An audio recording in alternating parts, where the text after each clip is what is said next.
अस्पृश्यों का विद्रोह, गांधी और उनका अनशन, doctor Baba Saheb Ambedkar, Buddhist running rail कर्मचारी कल्याण सहकारी संघ, मध्य रेल, नागपुर।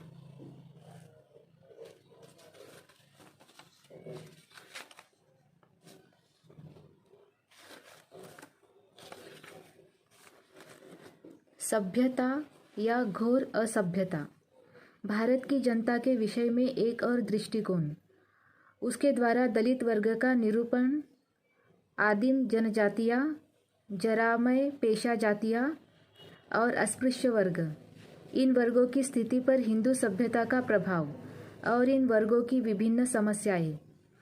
आमतौर पर भारत की आबादी का वर्गीकरण भाषाई या धार्मिक आधार पर किया जाता है। भारत के लोगों के वर्गीकरण के यही दो आधार हैं जो काफ़ी अरसे से व्यवहारित होते आ रहे हैं। इसके परिणाम स्वरूप विदेशियों के मन में यह बात बैठ गई कि भारतवासियों के बारे में जानने योग्य और महत्वपूर्ण बात यह है कि किस धर्म का पालन करते हैं और वे कौन सी भाषा बोलते हैं। इस सीमित दृष्टिकोण के कारण वे भारत में प्रचलित धर्म और भाषाओं की जानकारी से ही संतुष्ट हो जाते हैं। जिस किसी विदेशी की धर्म में रुचि होती है, वे केवल ये बात याद रखता है कि भारत में जो लोग हैं वे या तो हिंदू है या मुसलमान हैं, या वह ये याद रखता है कि भारत में जो लोग बसते हैं उनमें से कुछ मराठी बोलते हैं, कुछ गुजराती, कुछ बंगला और कुछ तमिल और भाषाएं आदि भाषाएं बोलते हैं। भारत के लोगों के वर्गीकरण के जो आधार है उसमें से धार्मिक वर्गीकरण किसी विदेशी को अधिक प्रभावशाली और आकर्षक लगता है, इसलिए वह भाषाओं के मुकाबले धर्मों में अधिक रुचि लेता है। लेकिन फिर भी वह भारत के सभी धार्मिक संप्रदायों से परिचित नहीं होता है। वह केवल हिंदुओं और मुसलमानों को जानता है। वह कभी कभी सिखों के बारे में सुनता है, भूले भटके वह ईसाइयों के बारे में सुनता है, भले ही उनकी संख्या बढ़ती जा रही है, और बौद्धों के बारे में तो उसे कभी कोई जानकारी नहीं हो पाती, जिनका जहाँ तक आज के भारत का संबंध है निश्चय ही कोई अस्तित्व नहीं है।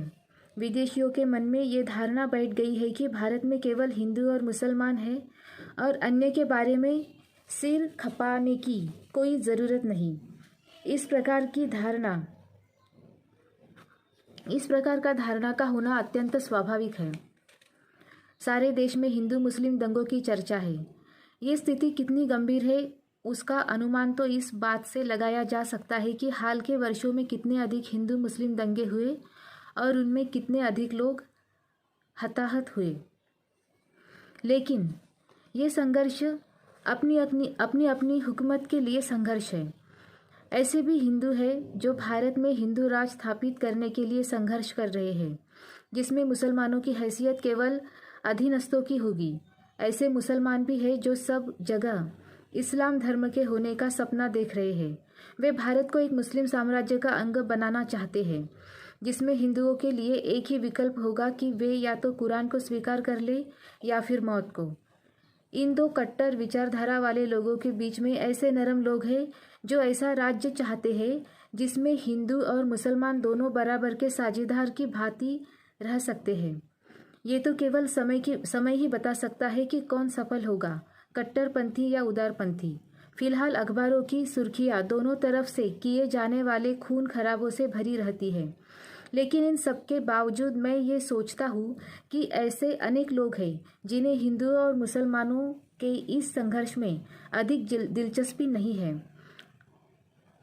बहरहाल ये हुकूमत हासिल करने का संघर्ष है, ये मुक्ति प्राप्त करने का संघर्ष है, ये एक दूसरे पर हुकूमत हासिल करने का संघर्ष है। उनकी अधिक रुचि उन दलितों के संघर्षों में होगी जो स्थान प्राप्त करने के लिए संघर्ष कर रहे हैं। इंग्लैंड में विगो और टोरियो के बीच पुराने विवाद का वर्णन करते हुए फ्रांसिस लोपलेस ने विगो की राजनीतिक नीति के बारे में कहा था कि वे एक और राजा को और दूसरी ओर जनता को कुचलना चाहते थे। वे अभिजात वर्ग का शासन चाहते थे। इस समय जो हिंदू तथा मुसलमान संघर्ष कर रहे हैं वे भारतीय राजनीति में वही नीति अपना रहे हैं।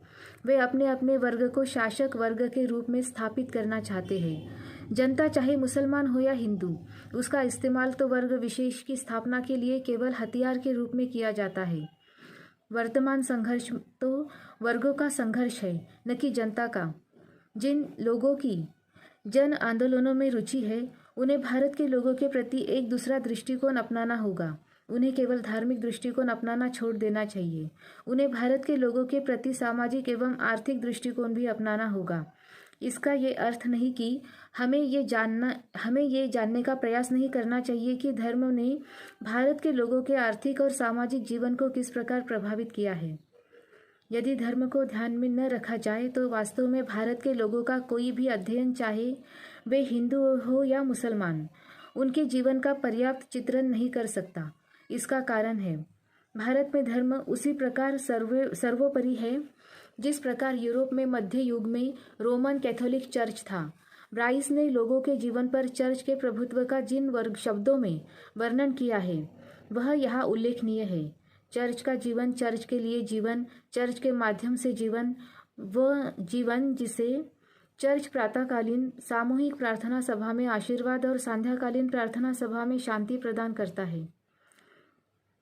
वह जीवन जिसे चर्च निरंतर होने वाले धार्मिक संस्कारों से पुष्ट करता है, पाप की स्वीकारोक्ति से राहत प्रदान करता है, तब से उन्हें शुद्ध करता है, चिंतन और उपासना के लिए मूर्त प्रतीक प्रस्तुत कर उसे चेतावनी देता रहता है। ये था वह जीवन जिसे मध्य युग के अनगिनत लोगों ने मानव का धर्मपरायण जीवन समझा था। अनेक लोगों का यही वास्तविक जीवन था, उनका सर्वमान्य आदर्श था। आज भारत के लोगों के जीवन पर धर्म जिस प्रकार हावी है, वह स्थिति चर्च की उस स्थिति से लेश मात्र भी भिन्न नहीं है जो मध्य युग में उसके लोगों के जीवन में थी। अतः धर्म को ध्यान में न रखना भूल होगी, लेकिन यह सोचना भी उतना ही ठीक है कि धार्मिक दृष्टिकोण कोरा सतही चित्र प्रस्तुत करेगा। अतः यह जानना अधिक महत्वपूर्ण है कि सामान्य जनता और उसके विभिन्न वर्ग के लोग भारत में किस प्रकार का जीवन यापन करते हैं, उनके सामूहिक जीवन की सामाजिक अनिवार्यताएं और आर्थिक जरूरतें क्या है, कहाँ तक वे धर्म से प्रभावित है। हिंदू समाज के दायरे में आने वाले विभिन्न वर्ग के लोग जिस प्रकार का सामाजिक जीवन जीते हैं, उसमें इस प्रश्न का उत्तर हमें मिल जाता है।